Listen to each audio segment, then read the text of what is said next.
GT Holidays, South India's #1 travel brand. SRW India வழங்கும் தொழில் முனைவோர் கண்காட்சி இடம் Chennai trade centre. Join the team. Which values you and your thoughts? Hiring now. Hello, Prashanth Neel. Welcome to Galata Plus. Thank you for having me over, sir. Thank you for having you. You're making Salaar. How can we not have you over? Now, your trailer, your teaser was released on July 8th, 5:12 a.m. And instantly there was this enormous explosion of theories that that's the time Rocky Bai died. Is there anything at all that you can say about this? There's no connection at all? Absolutely no connection. It's just like some random thing that somebody dug up on the internet and decided to Yes. put a fan theory out there. I came to that realization that KGF was that big only after all these things happened, because I don't exist on the social media platform. I knew KGF had made a lot of money, so which meant that there was so much of love. But it turned out to be a frenzy after that, you know. It was like people started comparing it to the tones that I had set in KGF, and they started drawing all these theories out.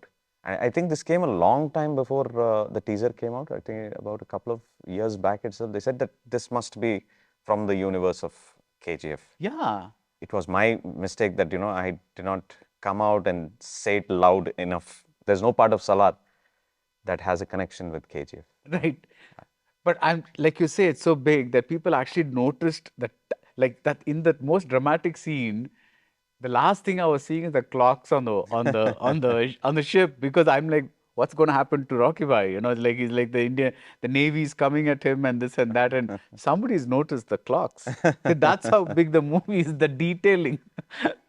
The last time I spoke to you, which was, I think, no, I'm not sure if the last or the time before last, but you said one very interesting thing, which is that you came to films to make money, and that it's basically bread and butter.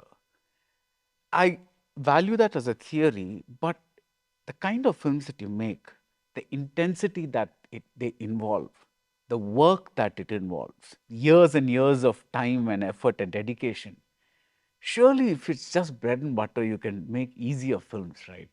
So can you admit that it's more than that to you? It's not more than that to me. It's still only bread and butter. It is. It is. I mean, how else are you going to...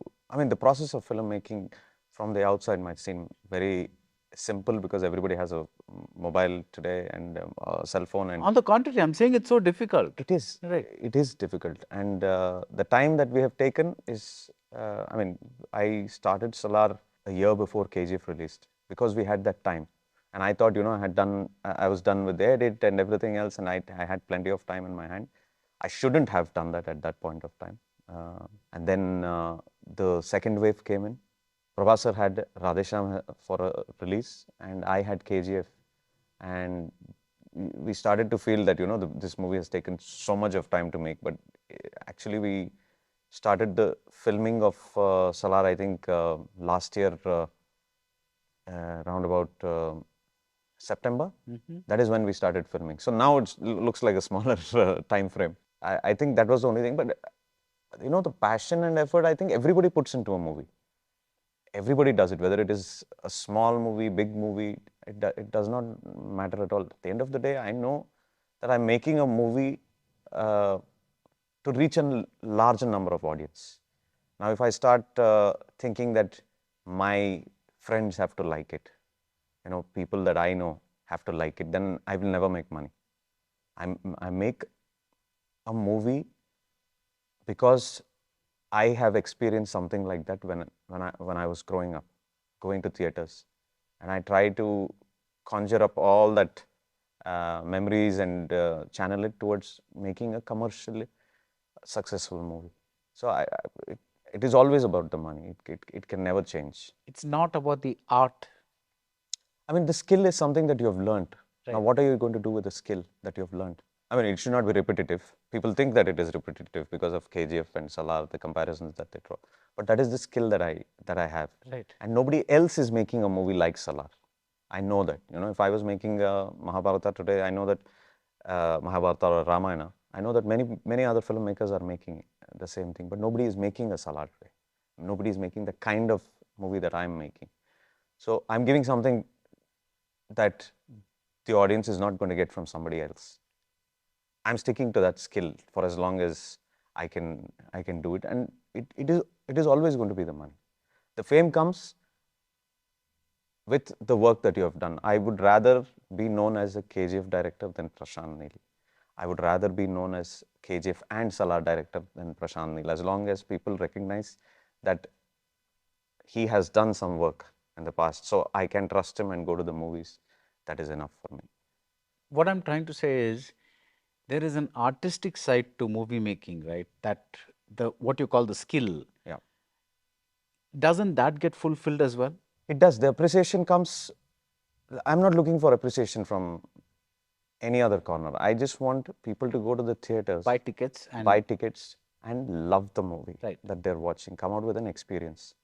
And the high of watching a mass movie in theaters and getting it right. I don't know if I've got it right, but getting it right, there's nothing else, there's no bigger euphoria for me right, as an audience. Right. There is no bigger euphoria. That doesn't even come from a cricket match for me. right, So I'm trying to replicate that.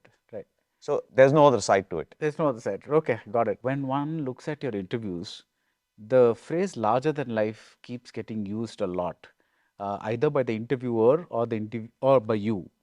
Why is this phrase such a constant for you? Why is that something like a mantra for you, like that larger than life thing?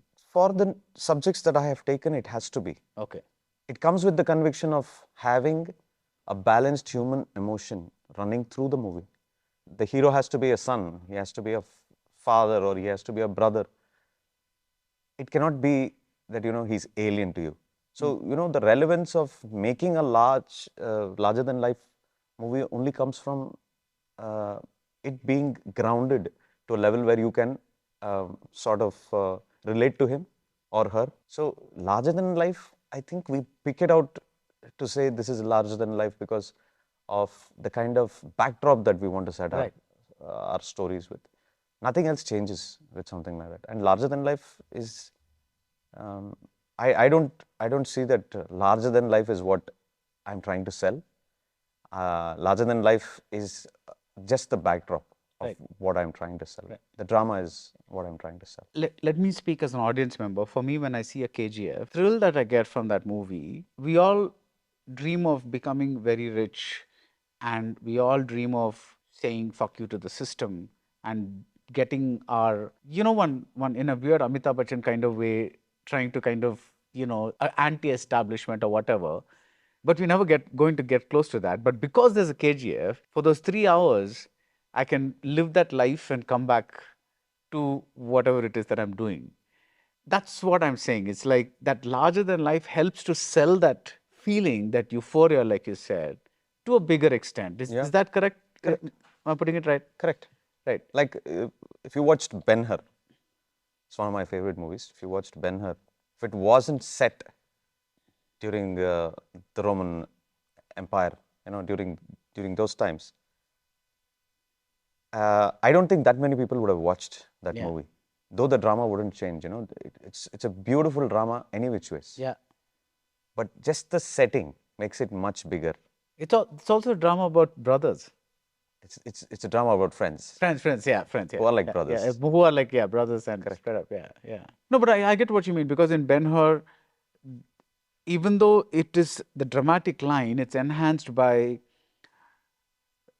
things like the scenes in the palace, or that the chariot race, or the scene in the leper colony, or whatever it is. All these are things that you would not be able to set in a regular, probably in a regular times. Correct.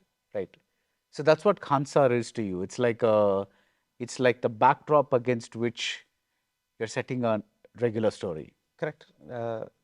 I've said this before. I think I've said it in your interview that dystopia is what I am trying to achieve in a very sane and normal world that we are living in.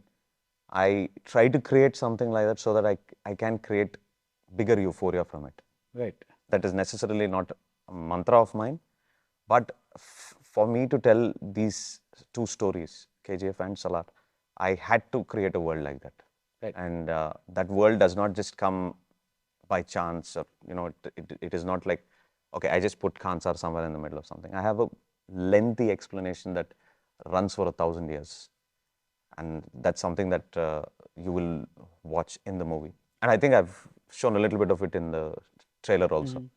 So the identification of the place, the dystopia that I've created with Salaar is to enhance just the backdrop. Right. It's not to enhance the drama in any which ways. The drama will be heightened, obviously, when you look at visuals like that. But the dystopia is just to create a background for whatever the drama is. Right. So when did you first imagine a world like Khansar? This was even before KGF. Right. But KGF was more easy to convince at one point. When I was filming my first movie, when I went to KGF, and I saw that there was a place like this. During that time, I think I was always captivated by showing a new world, a new place. And this has come from my father taking me only to movies which are larger than life. So I have not been too keen on making a movie in a very regular environment. Yeah. To an extent, Ugram came there. Correct. Yeah. I think it's just me being in that moment right now. It's not something that I look to for a permanent way of telling cinema. Right. But right now, I feel that it's a perfect backdrop for Salaar, for the drama. Right. in No, Salaar. no, I'm curious about the details of it. Like, as in, did the story of two friends, did that come first? Or did this backdrop come first? And then you said, oh, I want a world like this. Now, what story can I tell in this world? Did that The drama came first. the drama, the drama. story of the two men came first. The story of the two friends came Two first. friends came first. Yeah. And then you decided, how do I I wanted to make it bigger. bigger, and what do I kind of this one Yeah. and your kind of a thing. Correct. How does one create a world? We look at references and try not to do it. Try not to be similar to any of those references. We try to create characters first. So when we create those characters, we will understand that, in Khansar, we have tribes. The tribes are the ones who made Khansar what it was for over 1,000 years. So when we talk about tribes, we have to start designing everything around how they have developed this world over the years. Who have they fought to keep this world the way it is? The design comes from that thought process. And when we say tribes, instantly we start thinking about what costumes they're going to wear. And even in a modern world, they would not want to change too much from what their culture was. We try to say that we try to think, or we thought at that point of time that will be something new to show. Right. Instead of showing somebody just dressed up in suits and walking around, what if they're dressed as tribals still, and still drive a Rolls Royce, or still have machine guns? What if they stuck to something like that? So the thought process was, the thought process, the definition of Khansar came from it being a land of the tribals, Right. of these tribals, and what they did with it over a period of 1,000 years. How did you think of the name? Khansar, it just came to me. Like a dream or something like that? I was just thinking I should name this place, and I didn't name it because KGF worked and I wanted another K there. I'm not superstitious, but it just sounded, when we were running through a lot of names, and we said, okay, Khansar sounds like, that place sounds like Khansar. Nice. So let's stick to that. Right. So once you say, okay, the tribals are there and this and that, you sit with do you develop the world yourself a bit, or do you straight away go in and sit with your DOP, your production designer, costumer, all these people, and then say, do a brainstorming kind of a thing? I sit with my writers first. Okay. So I have a couple of brilliant writers this time. Hanuman and Sandy are my writers for this movie, and we sat down and we started when I said tribals, and then everything started developing. They have to have kadiyas, they have to have a nose ring, they have to have all these things, and then it started developing from there, you know. Right. So then we brought in our production designer and the cameraman, and we decided to put up sets and all of those things. It was designed to make it look like a primitive world, but still, you know, they're as rich as hell. So what do they do with all that money, you know? So the design basically happened very organically. Right. Over a course of about 6 months. Right. Right. Now, one of the most striking things about Salaar is the color palette, which is like almost very suit kind of jet black, charcoal, those kinds of, if you're looking at color descriptions, those would be the kind of things you'd say. How did you and Bhuvan Gowda, your cinematographer, kind of tell me a bit about that jamming process, about what was it first like? Was it first like this, or did it develop to be like this? So I said it in another interview also. The reason why KGF looks like that and why Salaar looks like this is because I have an OCD. I don't like anything with too many colors. I don't like to wear clothes with too much of color in it. I think it's just the reflection of my personality that comes on screen. One likes to shoot like that, but he necessarily does not agree with something like that. And I've started to realize that that probably is a very good thing or it's a very bad thing. So I know that I've got a lot of comments where people said that, you know, he can only make a KGF. He can only make a KGF kind of a movie. And this has not come from the opinion of social media, but people around me tell me that. So then I started to realize that, you know, my OCD, my personality is seeping onto the screen. But the way we shot this movie, we wanted it to be gritty. Though it was starting to replicate a little bit of what I did in KGF, I still stuck with it because it was going with the drama of the movie. Right. I did not want to change it because I got an opinion that, you know, it was looking like this. You're talking purely looks wise. Only looks wise. Right, right. So that's why they were saying he's only capable of making a KGF kind of look kind of a thing. Correct. Okay. He likes everything with everything that looks dark and, you know, murky and stuff like that. You know, just friends, family. Okay. But I did not want to change this particular drama. I think it should be shown in that gritty manner. Right. It keeps with the mood of the story. Right. Now, a man promises his mother that he will make a lot of money, become a rich and powerful man. That's the very loose one line of KGF. If you were to give a very loose one line of Salaar, what would that be? Two best friends will give their lives for one another, become the two biggest enemies. That's it. That's what you that's my line. put out. That's your line. Okay. You can't fathom a situation where the two of them will turn foes, but they do in Salaar. Right, right. And these are people inside Khansa. You can't tell me all this. I mean, they have everything to do with Khansar. Right. The two of them. Right, right. You told me that you wrote the story of Salaar before KGF, but it was easier to convince the producer about KGF. Looking back, do you find why the producer found it easier to connect to KGF? No, Salaar, I always wanted to make Salaar. But after I went to KGF and I came back, that's the script I wanted to make first. Oh, you wanted to make? I wanted to make okay, that first. Right, right. It's so not, they were backers for Salaar even then? They probably were. But I would have again made it as a small movie, to start as a small movie. I mean, KGF also was not a very big budgeted movie. Right. Back in 2018, it wasn't one of the biggest budgets going around. Right. So we had our restraints about what kind of money we were going to spend. Yeah.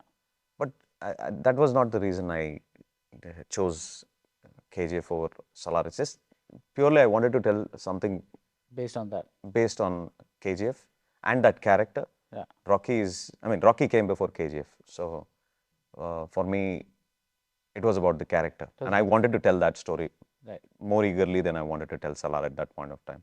Right.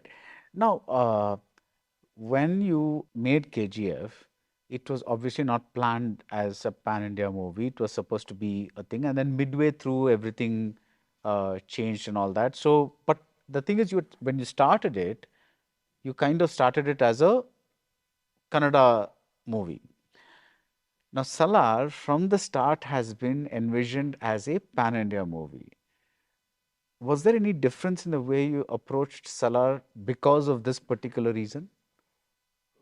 No. No, I think I'm not talking necessarily about the writing and all that, but do you think pan India, or that does not affect you at all? it does not affect me. I mean, I'm going to be honest. I know that everybody will tell you that it will not affect you, but the difference that you're going to find is in the way the movie is going to be marketed. Okay. You know, the hero of Bahubali and the director of KGF are coming together will evoke some kind of a response from the audience. So that does not seep into the way that we are going to change the movie. Right. Salaar required X budget, and that's what we put into it. It's not because it's going to be a big combination that we spent more money into it or anything like that. That doesn't change the thought process. The drama doesn't change. Just that the accessibility changes. Obviously, when you have a KGF behind you, you can convince more people to work in your movie. Right. Who might have otherwise not worked, like Prithviraj sir. So the thinking behind it being a pan-India movie is like a no-brainer. You put in a KGF director, and from the outside, an audience will start to think like that, and they pressed on a situation like that.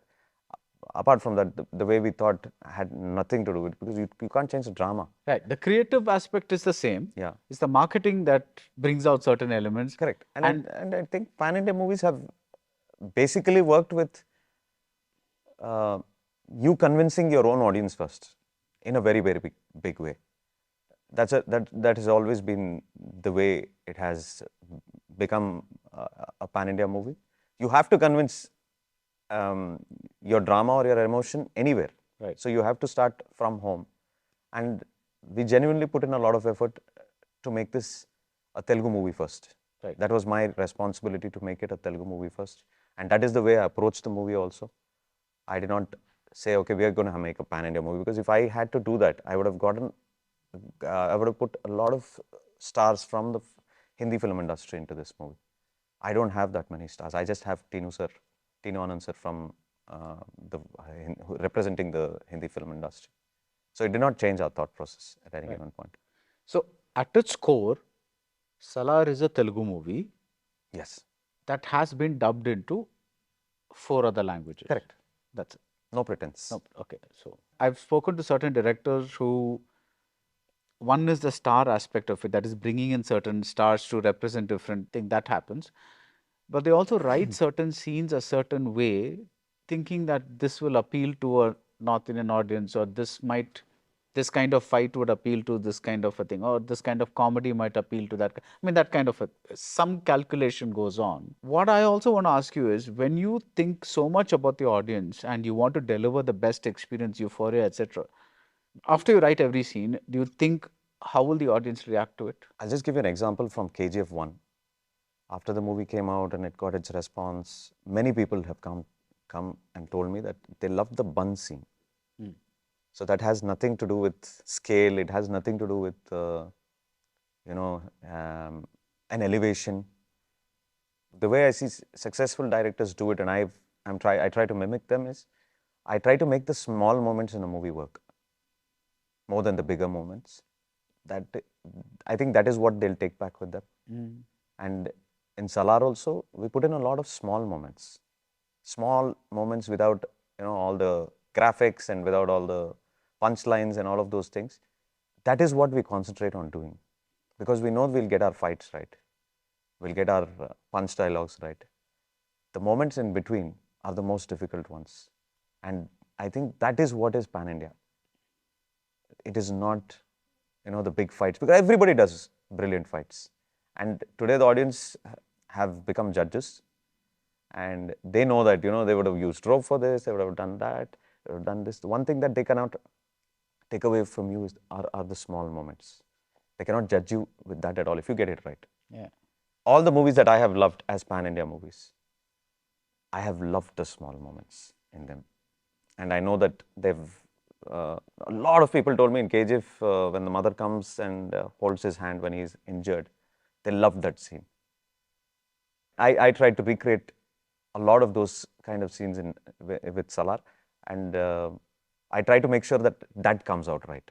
That is the pressure on me, for me to get those scenes absolutely right. And I think I've got it right with Salaar also. It's very good to see you confident like this. Drama. Drama is always a difficult thing to do, but if you get it right, and I watch Salaar as a drama, and I know I've got that right, so that is why I'm pleased right now. I'm not ecstatic, I'm not over the moon, because like all other filmmakers, I've edited it 100 times and done post on it a million times. So I've lost judgment of the movie, but I have not lost sight of the fact that this is a drama, and I think we got the drama right. Nice, nice. So when you say small moments, I'm remembering one of my favorite small moments from KGF 2, which is the comic moment, because when he's preparing to gun down the police station with that enormous, I don't know what it's called, like a bazooka or whatever it is, you could have just staged that moment as the policemen are inside, he's outside, and he issues a warning, or somebody's in a panic or something like that, and then he starts firing, and that would have still probably made a sequence. But what makes the scene really work is that boy serving tea. He first is okay with taking an udar, not taking the money. But when he hears about this, he rushes back and says, "Give me my money, give me my money, give me my money." I was laughing. And I think the juxtaposition of that slightly comic moment followed by this action, that just works beautifully. I'm glad you liked it. Right, because that's the kind of thing that's very hard to write, because it's like the big emotion is waiting with the bazooka, right? Now, if you're not just concentrating on that, you're giving me this little other flavor also inside the what's happening inside that police station. But I think that's why when two emotions collide like that, it creates something bigger. Yeah, I mean, that's what I'm talking about. You create the smaller moments in between, all the mayhem that you're going to create, then it works. Right. It always works. Right.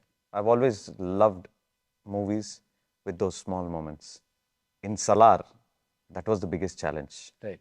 In the midst of all of this drama, we have to get those kind of scenes right. Right. Now, tell me, today the audience has been exposed to so many action movies, right? They've seen all kinds of gunfights, they've seen all kinds of sword fights, they've seen Korean stuff, this stuff, that stuff, Mission Impossible, James Bond, everything. How does one go about creating a fresh action scene? Action scenes individually don't work by themselves. It is why the action is happening. Yeah, the emotion behind the action. The emotion behind it, and why necessarily we all love to watch that 1 or 2 minutes before the fight starts. Why is that fight happening? And that is the real thrill of this. And it's a challenge to come up with a new reason every single time. You're right, the fights are getting better and better with everybody. Everybody is up to the mark with the fights, with the action sequences. But what really stands out is the reasons, the reasoning behind something like that, and the moments that you create even within a fight. That becomes a big challenge, right? Because you have fantastic action choreographers to come down and do the best action that you want. They take their time, and they bring in all the equipment in the world. But what makes a fight work is again those moments within the fight and the reasoning for a fight. Right. You said earlier that the way you create a world is by looking at references and then ignoring those things so that you don't repeat the same thing. Do you do something similar for fights also by saying, let's look at all these fights and then remove all these cliches and then do something different? Everybody tries to do that. Okay. Everybody tries to make a different fight, a different song, something that the audience hasn't seen before.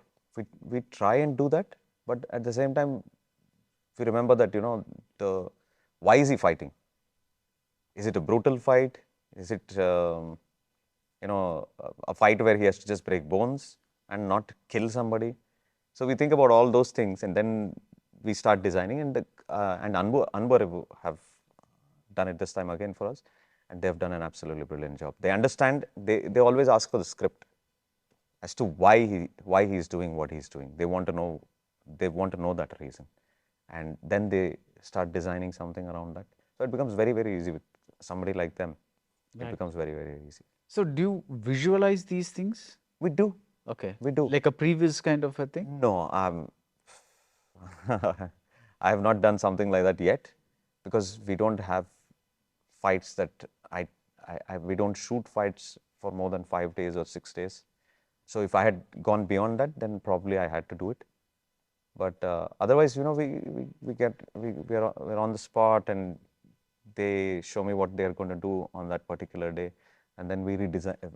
We sit down and we redesign it, and then we move on. It's as spontaneous as just shooting a scene. Would you consider yourself a director who comes to the set, these are the shots I have to take for the day, this is how I want to shoot them? Or you say, I need to take 10 shots today, I think I'll be able to take only 5 because I want each one to be perfect? I don't have a shot division. I never do a shot division. We decide that this is the scene, and I just start with one of the actors based on lighting. If it is controlled lighting that we do, then I have all the liberty to do what I want. But if we are shooting out outdoors, then Bhuvan will be very particular that we are going to lose our backlight. So then we have to rush through and try and finish our shots. We try and get our shots on time, mainly because of Bhuvan, that he's given us that liberty. Most of them are handheld shots, and we don't have to perfectly design them with with the Jimmy and all these kind of things. We've gone to a more traditional, primitive way of filming. I think that's what we did with KGF also. Just mostly handhelds and just steady cams and moving around all the time. So we never missed our mark with the calculation of how many shots we have to take and all that. We didn't miss it by a big mark. Even if we did miss it, it happened very organically. We never planned something like, we have to get this shot first, and then we have to move there, and then we have to do this, then we have to take the wides. We never did any of those things because of the sync that I have with Bhuvan. This is my 4th movie with him. So the sync that we have, we really don't have to plan that we need these exact shots, unless it is an action sequence. Yeah. Now, when you look back at the KGF films, I know the audience gave it a lot of love, and that's what you wanted. But Prashanth Neel himself, is he happy with the KGF films? Not at all. Not at all happy. Okay. Not at all. I don't know. I wish I can shoot the whole movie again. I don't know what I would have done differently with it, but I've never gone back and looked at my movies. I don't do it. Once it's out, I don't go back and look at it. Just a scene here and a scene there, somebody's watching it, and I'm standing and I'm looking at it, and I'm like, oh my God, I should have done this differently. That's all I think about, something like that. But I usually, if I'm given an option to think like that, then only I'll think about KGF, but I've moved past it. Right. So I'm giving you this option. I want you to take either from KGF 1 or 2, one scene that you're very satisfied and happy about the way it came out, and one scene that you felt I could have done something a little better. I think we got Rocky right. Right. But I wish I had put him in better situations, in more glorious situations.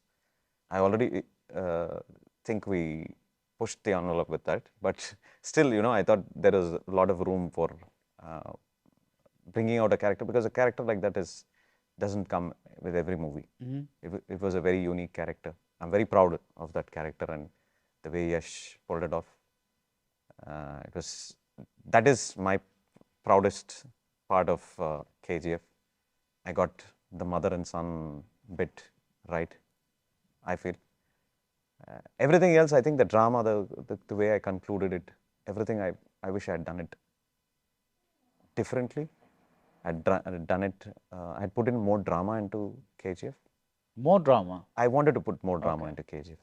Make it, it was limited. KGF was limited because you had such a greedy hero in it.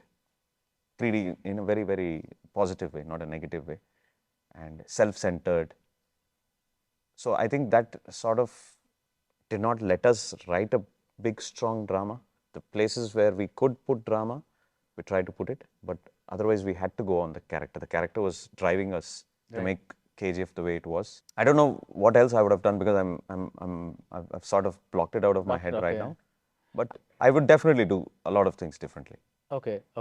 Now, when you say like a greedy hero or self-centered hero, now it's changed a lot from, there was a phase in the 70s, at least in Hindi cinema and some bits of other cinema, the hero was allowed to be an anti-hero. He was allowed to do bad things. Then came a wave of clean movies that washed away this thing, and the hero was always this good guy. His only problem was love. He kind of hardly did anything else. I think now we're kind of seeing a return of that anti-hero who does all kinds of things that a typical hero should not do. Do you see this happening on screen? Yeah, it has become a fashion now. It has become a fashion now. Yeah. Do you think there is a sociological reason behind it? Do you think about that at all, or do you think it's just a phase? It always has been cool that way, but I don't think people were experimental enough back then. You had, in 90s, I remember this movie which became the biggest movie for the Kannada film industry, Om. And the first scene of that movie is the hero burning a sari, lighting a cigarette from it. It can't get more bad than that. And we loved the movie. But when you say that there is the hero is bad, the reasoning is right for him to be the way he is. Or I think nowadays even that also does not matter, but it sounds cool. Right. It sounds like what the girls want these days, more than anything else. It is like that, it's like typical, I like a bad boy. Okay. Kind of a feeling. I don't know when that seeped into this, but And you think that's what's driving this new wave of bad boy movies? Everybody wants to play a character like that. Okay. The heroes want to play a character like that. The directors want to make a character like that. But I don't think they're doing it out of turn. I think they're all getting it right with strong reasoning. The movies that I have watched recently have all come out with a very strong reasoning for that. Yeah. It's not just, okay, he's bad. We're making him bad. We're making him, because I have some nice scenes for that. I don't think it is working like that. He has to, at the end of the day, you want to root for him. Right. And that is coming out right. Now, you have this scene in KGF about storming the parliament. And something like that just happened now. How did it? Yeah.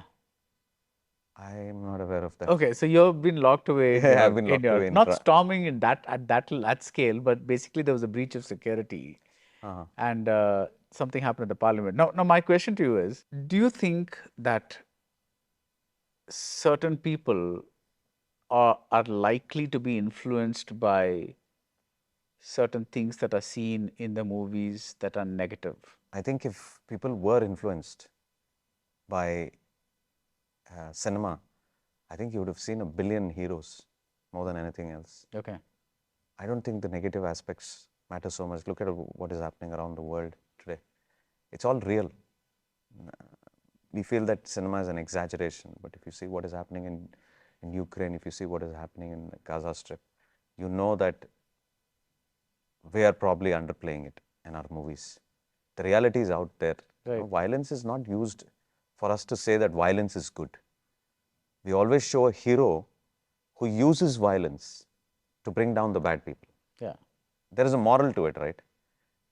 Try and be a hero. You don't have to pick up a gun to be a hero. And we don't try to inspire. That is not my job to inspire. If I'm not here to preach. If your father and mother haven't done it for you, then I cannot do it. I'm not going to influence you.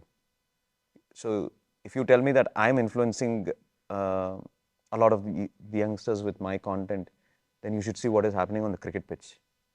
People are swearing. And do you think that is fine? Well, nobody's pointing a finger at them. I'm not pointing a finger. No, I know. Right. I know that you're not pointing a finger, but it doesn't inspire. I'm not inspired by cinema for me to be in a certain way. Probably I'll change my hairstyle. From the right side, I'll pull it to the left side. Beyond that, I'm not going to do anything like that. Otherwise, we would definitely have a billion heroes if cinema inspired. I read you say this, I will not begin a movie until I have the conviction. What is this conviction you're talking about?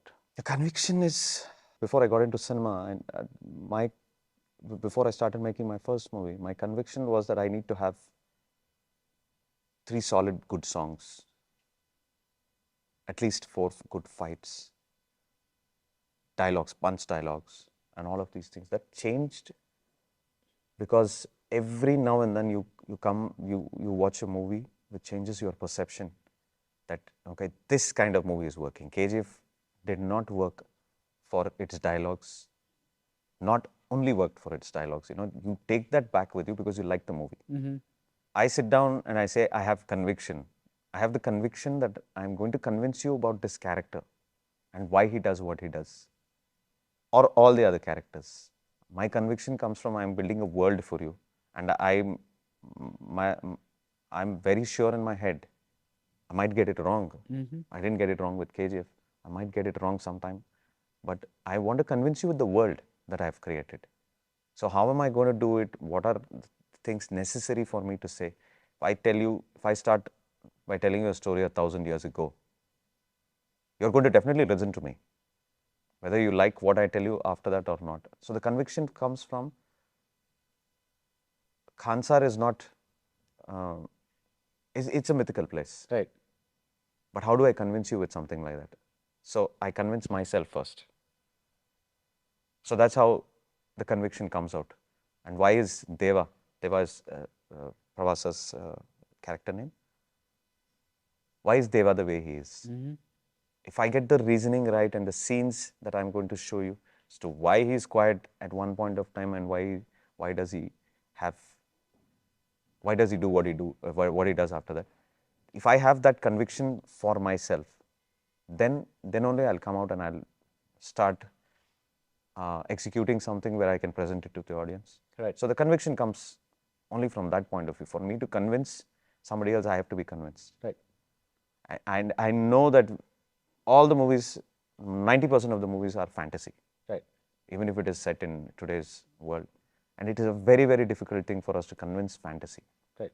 Because we are seeing it through the eyes of many actors. And the actors in this particular movie, we set out and made sure that we got the right actors for us to convey a drama like this. Right. Drama as strong as this. At the end of the day, even if you see something which looks stupid on the paper, there are many movies that have worked on screen purely because of the execution. Yeah. You know, and the actors, if they can't convince you that about the drama that is being played, then you're always going to lose. Yeah. There's no way. Even if you get your drama right on paper also, if you don't have the right actors, you won't get it right. Right. Now, speaking of actors, how much do you work on saying, I have Prabhas with me, I have Prithviraj with me, they're both famous stars, but I want them to be different in my movie. Is that something that you think about? Yeah. I mean, that's a challenge for every filmmaker. to present, to make the hero or the actor instantly become a character. Right. We don't want people to come in. Of course, we want them to whistle and howl. Yeah, because when they're they come coming in to see the star. Yeah, they're coming in to see the star. But we have that limited space, you know, in those 15 minutes, they have to think about the character name more than the name of the actor. We do all of those things. We put their names out, we put everything out, but then we try and make them that character as soon as possible. So the best way to do that is to immerse them into the drama. Put in a scene where drama is unfolding. Try and make sure that you blur those lines between them being the star of the movie and being the character name. So we do put in a lot of effort. Let's say, Prabhas, you're doing a high-speed shot. Let's say he's coming in slow motion, and or even the first scene is revealed or whatever it is. It's partly also for the audience, right? Because it's like it's partly the reveal of the character within the movie, but it's also kind of breaking the fourth wall and giving the audience a euphoric moment. Correct. So, see, even 15 years ago, when a movie was being made, a large part of it was under wraps. And people, okay, maybe they knew that this person is starring in that movie, whatever it is, but there's not much information about a movie that came out. And people went in because a trailer made them curious or whatever it is, right? Now there's so much information about stars, about movies. Now it's not just Prabhas. It's like Prabhas is now going to act in this movie next. Prashanth Neel is going to make this movie next with Junior NTR or somebody else or whatever it is that he's going to make. But Prithviraj is going to this thing. Salaar 2 has not started shooting something. It's going. There's all this noise out there, and to remove all that noise and just focus on that movie alone, that's a tougher job for you, right? It's an easy blend. Okay. It's an easy blend. You give everybody the high that you're introducing the hero. As soon as possible, you have to move over to blending him within the structure of Within the movie, right. of the story. The sooner you do that, the sooner they would have enjoyed him for that brief moment and moved on to seeing what character he is in the movie. So if I'm understanding this right, the first time they whistle, it's for Prabhas, Correct. but the fifth time they whistle, it's for Deva. Correct. That's the Absolutely well put. That's the logic. Well put. Okay. So that's the aim of the writing. Correct. Right. Okay. So now everyone knows that this is Prabhas's film, and that's how it started. Like you said, the star of Bahubali and the director of KGF getting together. Now, you bring Prithviraj into this movie, and he's a big star as well. How did you blend that persona into this? So we needed an actor. More than the star and everything else, we needed a phenomenal actor for Varadarajamanna. And the friendship that we wanted to show, and them turning into enemies. We wanted somebody that translated to have that love and that hatred. For a long period of time, we were thinking, who should we get, right? A lot of suggestions that we should do it we should bring somebody from the Hindi film fraternity. There's one name that always popped up in my head, but I thought I was dreaming too much at that point of time. I wanted Prithviraj to be in it. And we pursued him for a period of time. I thought he was not going to do the movie after listening to the script, but he absolutely loved it. Why did you think that? Because he's a star. He's a very big star from the Malayalam film industry. And he's not playing second fiddle in this movie, but at the same time, you know how it is. Yeah. The hero. The perception is different. Yeah, and to do many of the scenes where literally the hero is doing everything. You know, Deva is doing everything. That I think was going to be difficult for me to convince him. He loved the script. And I started realizing very fast that, you know, he's thinking like a director. He was enjoying the scenes that I was telling him. He was loving the scenes that I was telling him about Prabhas, about his entry and everything else. And soon I started to realize that, you know, I probably can convince him to do something like that. We had issues with the dates and everything else. And then he came in and he's absolutely colossal. He is probably one of the biggest reasons, apart from Prabhas sir, that I'm confident of the movie today. Not just because of his screen presence and his acting and everything else, but he was like the most perfect assistant director to a director. You know, the kind of suggestions that he made from a creative point Right. was absolutely brilliant, and I can't thank him enough for doing a Salaar. And Salaar is definitely about Prabhas and Prithviraj. Right. Salaar cannot be without Prithviraj. I've come to that conclusion after watching the movie. Ravi Bastur is again somebody that you work with all the time. A Malayalam director once told me that they had two choices to go with a particular film. One is to be very silent, which is because it's that kind of a movie, or one is to go completely opposite to that and to give a big score, because that would be a contrast kind of a thing. They went for the big score, but the reason was also that they thought that silence with our audience does not sit well. That our audience gets very fidgety when you give them silence. They always need music. What are your thoughts on music? That is also something that you have to do spontaneously. There are no rules. There are no rules for that. You know, the silence will only complement the music. We've consciously done that with Salaar this time. And I'm liking it that way. That when you have the silence and then you have the music coming after that, music comes with a reason. Yeah. We're trying to enhance the emotion that the actors are already showing us. So music is not something that we design and say that, you know, let's do Hans Zimmerman or let's do a Kirwani. We don't think about stuff like that. Ravi Basur is somebody who particularly he sees the movie fresh and immediately he says, okay, let's do a lot of tongs this time.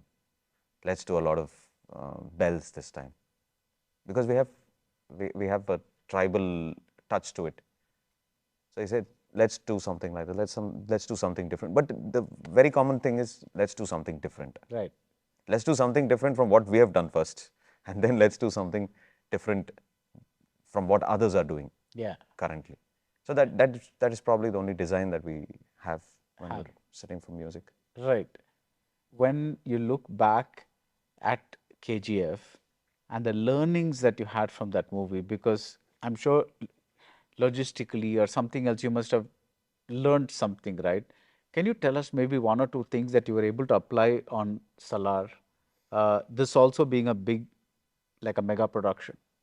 I learned certain things from KGF, but I'm again revisiting them again in Salaar. It's like revising the same mistakes again. You're making the same mistakes. I am making the same mistakes. You know, the best way for you to judge your movie is only after it is completely ready, after DTS, after putting the sound and the dialogues and the music, you put them together. That's the best way to judge your movie.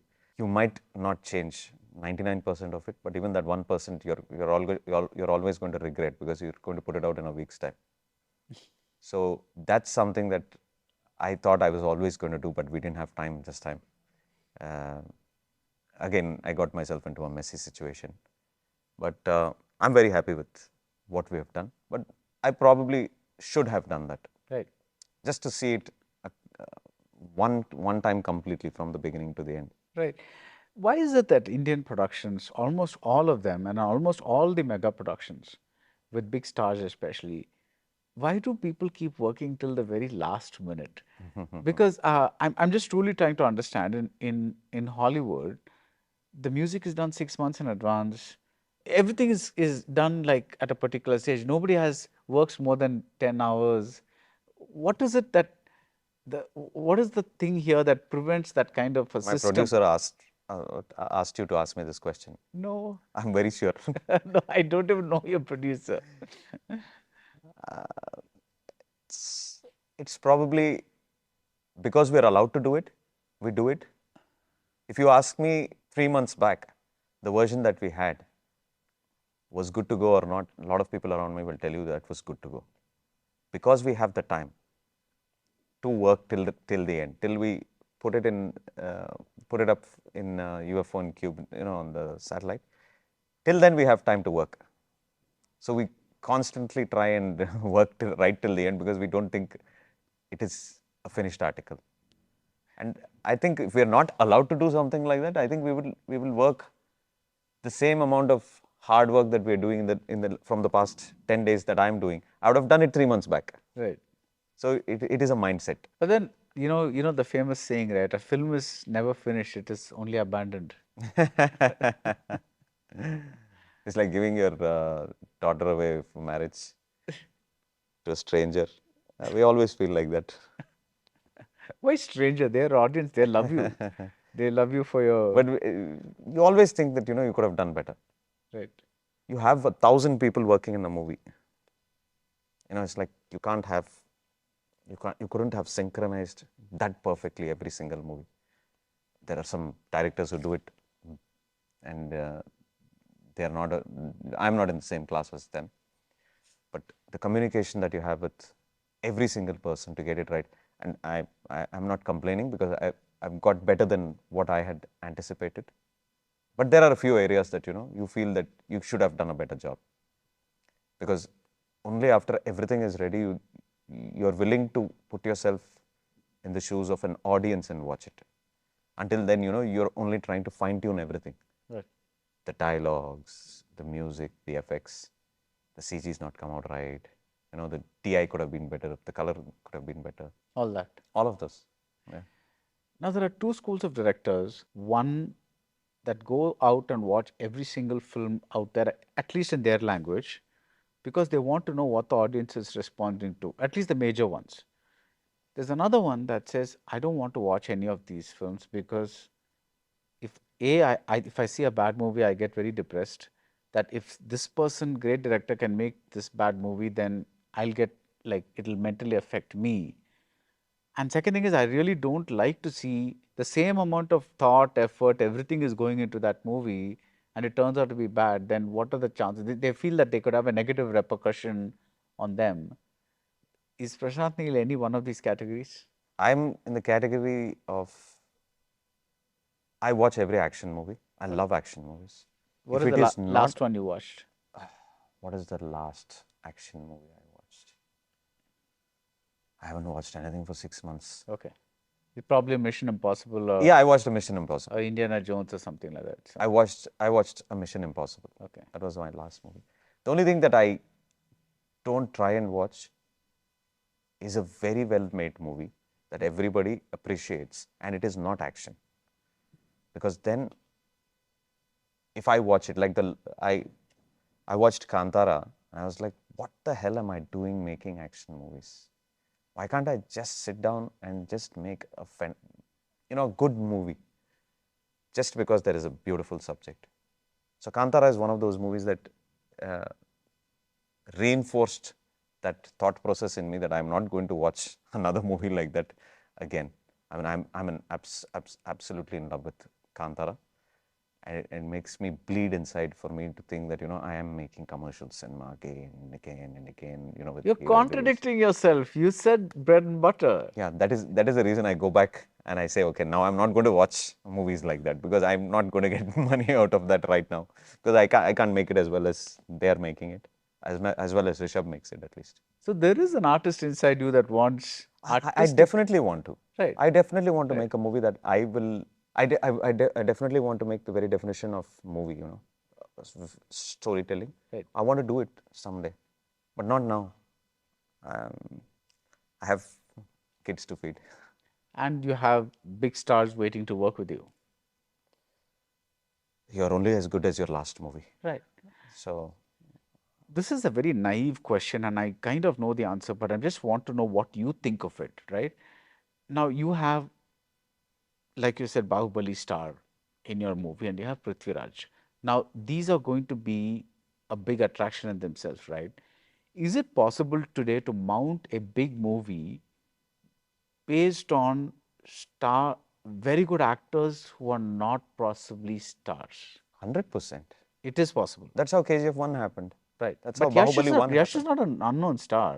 No, but he was unknown for the world outside. But you For the rest of the right, states. Right. But if you're telling me within Karnataka you wanted, if I was to make a movie today with, it has worked. It has always worked. That's how stars come out. Right. That's how big directors are born. But today the movies are bigger than ever, no? Like in terms of like the money that goes into them, the publicity that goes out on them. So there is an organic way of doing it. You bide your time, you make the first movie work. If you're doing a second movie, if you're doing a franchise, then it multiplies the next time. Nice. So that's how all the movies have worked. Right.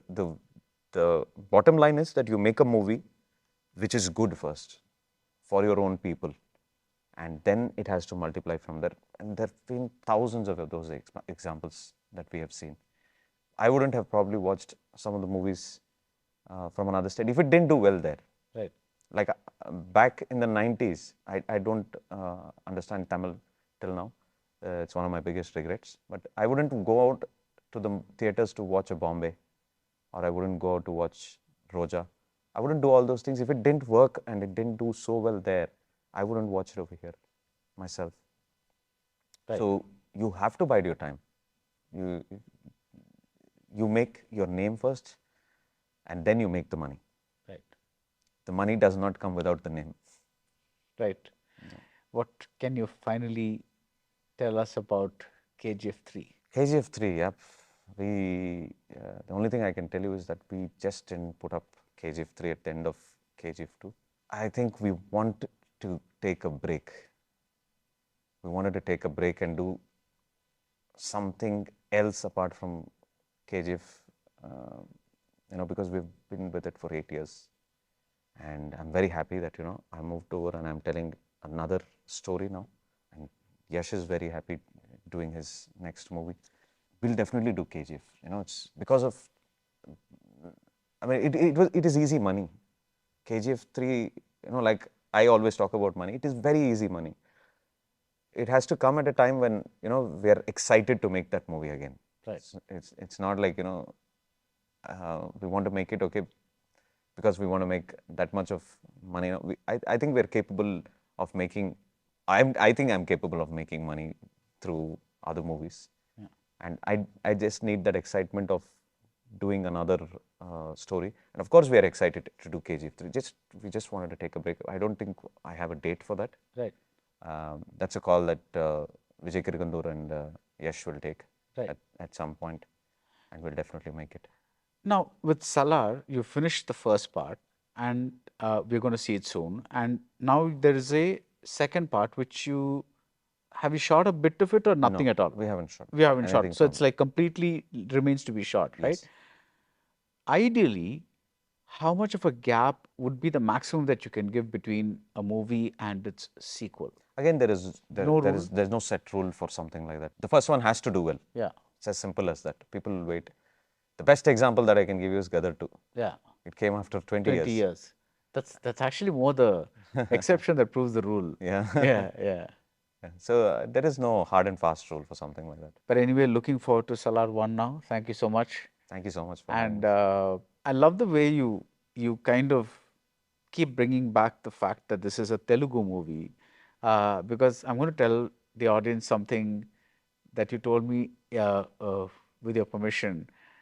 I'd called you for a particular roundtable, and you said, no, I would rather be in the Telugu roundtable because I want to be in a roundtable where the language of the movie I'm making in.